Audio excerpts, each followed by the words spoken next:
নমস্কার, কেমন আছেন আপনারা সবাই? আশা করছি আপনারা সকলে খুব ভালো আছেন এবং সুস্থ আছেন। এখন ঘড়ির কাঁটায় ওই 3:30 মতন। আর দেখুন এত জোর মেঘ করেছে আর প্রচণ্ড মেঘ ডাকছে জানেন? তাই আর শুয়ে না থেকে উঠে চলে এলাম। যা জামাকাপড় ছিল সব তুলে নিলাম আর তার মধ্যেই বৃষ্টি শুরু হয়ে গেছে। তো আপনাদের তো আগেই বলেছিলাম কয়েকদিনের জন্য এসেছি বাবার বাড়ি। তো আজকে বাবার বাড়িতে এসে কি করলাম না করলাম সেটাই আপনাদের সাথে এই ব্লগে শেয়ার করব। আসলে জানেন তো, মেয়েরা বাবার বাড়িতে কেবলমাত্র কাজ করার জন্য আসে না, বা মায়েরাও কিন্তু বাবা মাও কিন্তু কাজ করার জন্য মেয়েকে কখনোই ডাকে না।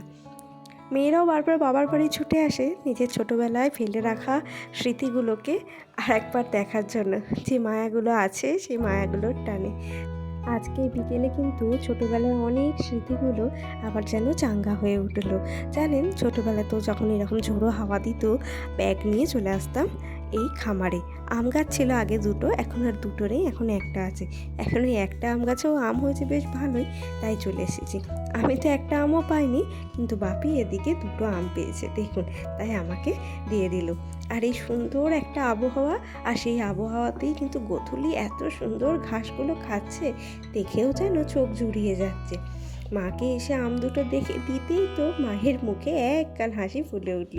চলুন, বৃষ্টি হচ্ছে তো তাই ভেবেছিলাম একটু কাজ করব, সেটা আর করা হবে না।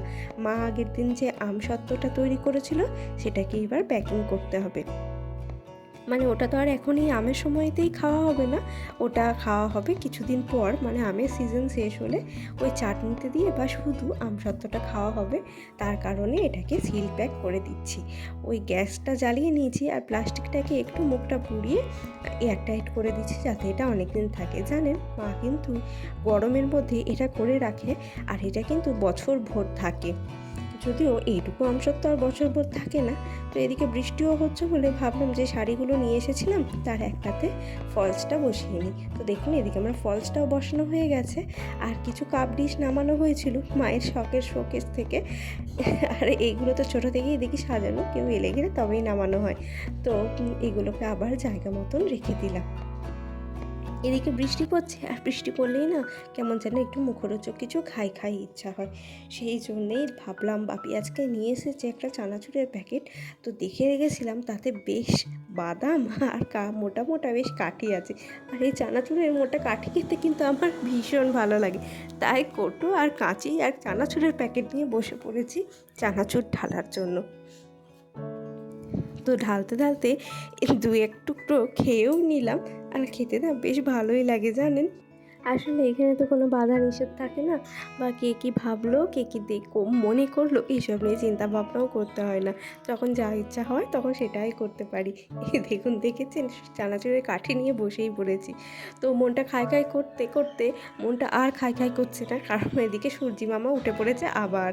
তো দেখুন, এই বৃষ্টি হয়েছিল, উঠোন এখনও শুকোয়নি, আর দেখুন ওদিকে সূর্যি মামা উঠে পড়েছে। ওই যে উঁকি মারছে, দেখেছেন? আর তেজও হয়েছে কিন্তু খুব। রোদের জোরটাও বেশ ভালোই হয়েছে। তার আরও একটা জিনিস দেখাই, এই বিকেলে পড়ন্ত রোদে এই দেখুন এই সুন্দরীকে কি সুন্দর দেখতে লাগছে, চাই না? এদিকটাতে দেখলে খুব ভালো করে বুঝতে পারবেন যে রোদের জোরটা কতটা। এখন বাজে ওই 4:30 মতন। তো দেখুন, অন্য দিন যেমন সূর্যের তাপটা এখন যতটা থাকে, আজকেও কিন্তু ঠিক ততটাই। এই পেঁপে গাছটা নিয়ে অনেক গল্প আছে, শুনবেন? দাঁড়ান বলি। এই পেঁপে গাছটা আমিই বসিয়েছিলাম, আর একটু উঠোনের ধার চেপেই বসানো হয়ে গেছিলো জানেন। সেটা আমার মায়ের একদম পছন্দ হয়নি, তাই মাকে এসে বলছিলাম যে পেঁপে গাছটা আমার মান রেখেছে, তোমার তো ওইখানে বসানোটা পছন্দ হয়নি, আর দেখো ওখানে বসিয়েও পেঁপে গাছটাতে অফুরন্ত পেঁপে হয়েছে। আর সেই কথা শুনেই মা আমার দিকে তাকিয়ে হাসছে।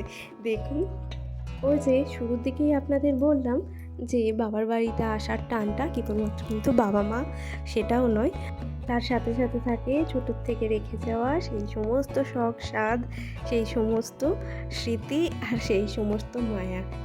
ওই যে বৃষ্টি এসে গেল, তার জন্য তো এই কাজটা আর করা হলো না। 3টে গাছ বসাবো, বুঝলেন? আর যেখানেই তো যাই আমি সেখান থেকে গাছের ডালপালা জোগাড় করে নিয়ে চলে আসি। এর আগে তো একদিন আপনাদের বলেইছিলাম গোলাপি করবীর ডাল ভেঙে নিয়ে গিয়েছিলাম। তো সেটা বসিয়েছিলাম ওখানে শ্বশুর বাড়িতে। আর কাকিমা বলেছিলেন সাদা করবীর ডাল এনে পুঁততে, কারণ সাদা করবী নাকি অনেক রকম পুজোতে লাগে। অনেক পুজো আছে যে পুজোগুলো নাকি সাদা করবী ফুল ছাড়া হয় না। তো কাকিমা বলেছিলেন সেই সাদা করবীর ডালও একটা আনতে।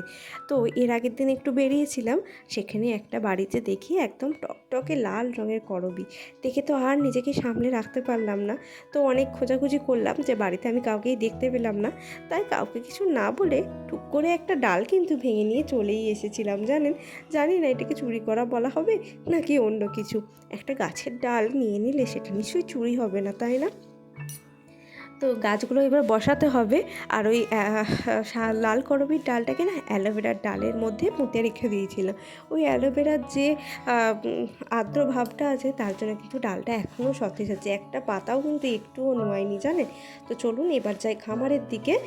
আর ওই যে একটু গোবর মাটি নিয়ে নেব, কারণ বাপি একটা বড় মাটির তাল তো এনে দিয়েইছে।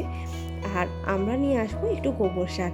তো গোবর সার নিতে এসেছি। আর এই এখন যে ছিপছিপ করে বৃষ্টি হচ্ছে, আর এই সারের এখানে না প্রচুর শাক হয়েছে, জানেন।